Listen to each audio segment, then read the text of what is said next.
Hello everyone, আসসালামু আলাইকুম। কেমন আছেন সবাই? আশা করি অনেক ভালো আছেন। আমরাও আলহামদুলিল্লাহ ভালোই আছি। তারপর সবার দেখতেছি গরুর মাংসের বিভিন্ন রেসিপি হয়ে যাচ্ছে, আর এইদিকে তো আমি কিছু শুরুই করতে পারলাম না ভাই।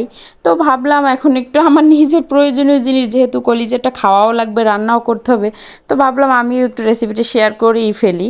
তো আসলে আরও অনেক অনেক কিছু বানাবো।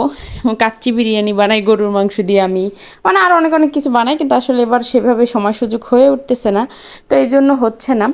তো যাই হোক, চলেন, যেহেতু কলিজাটা একটু রান্না করছি সেটার ভিডিওই করি। এই যে সবাই তো দেখতেই পেলেন, কলিজাটা সুন্দর করে ধুয়ে তারপর একটু হালকা লবণ হলুদ দিয়ে সিদ্ধ করে নিচ্ছি। এই যে কী পরিমাণ যে ময়লা বের হয়েছে, মানে 5-10 মিনিটের মতো একটু সুন্দর করে আসলে সিদ্ধ করে নিতে হয়।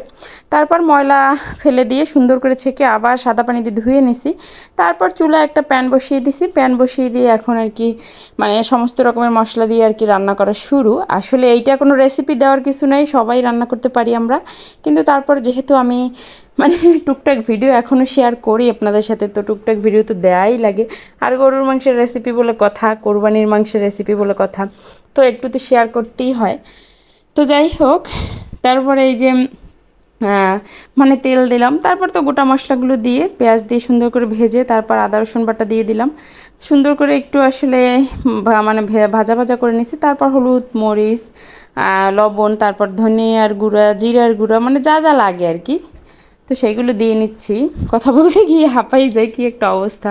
তো যাই হোক, আপনারা সবাই কেমন আছেন একটু জানাবেন, কারণ আসলে কন্টিনিউ ভিডিও করতে পারি না। মাঝে মাঝে মন চায় আবার আগের মতো একটু লাইভ করি অথবা কন্টিনিউ ভিডিও করি। আসলে সময় সুযোগ বুঝে আসলে করাই হচ্ছে না। আরও যেহেতু আমি একা একাই থাকতেছি, একা একা সমস্ত কাজ, নিজের শরীর এত খারাপ, তার মধ্যে এত এত কাজ করে আসলে সব মিলে পারতেছি না। তো যাই হোক, মশলাটা সুন্দর করে কষিয়ে তারপরে এই যে সিদ্ধ করা কলিজাগুলোকে দিয়ে দিচ্ছি। কলিজাগুলো দিয়ে এখন সুন্দর করে নেড়ে চেড়ে নেব, মানে অনেকক্ষণ আর কি কষাতে হবে আর কি।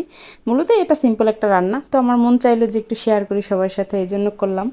তো তারপর এই যে একটু কাঁচামরিচ দিয়ে দিছি। তারপর তো একটু ঝোল দিয়ে রান্না করে নিলেই হয়ে যাবে। ভয়েস দিতে গিয়ে আবার জামাই চলে আসছে, দরজায় নক করছে, তো দৌড়ে আবার গিয়ে দরজা খুলে এসে আবার বাকি ভয়েসটুকু দিতেছি। তো যাই হোক, আস্তে আস্তে অনেক কিছু রান্না করবো, আপনাদের সাথে টুকটাক ভিডিও শেয়ার করব। আসলে এখন আসলে মানে কি বলবো, আমার মন চায় আগের মতো রেগুলার হয়ে যেতে, কিন্তু সব মিলে আসলে পারে মানে করতে পারতেছি না। তো যাই হোক, যতটুকু পারি ততটুকু শেয়ার করতেছি।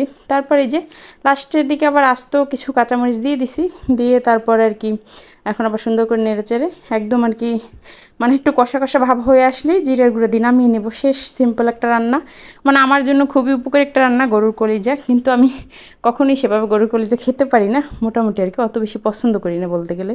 তো যাই হোক, কেমন হয়েছে সবাই জানাবেন।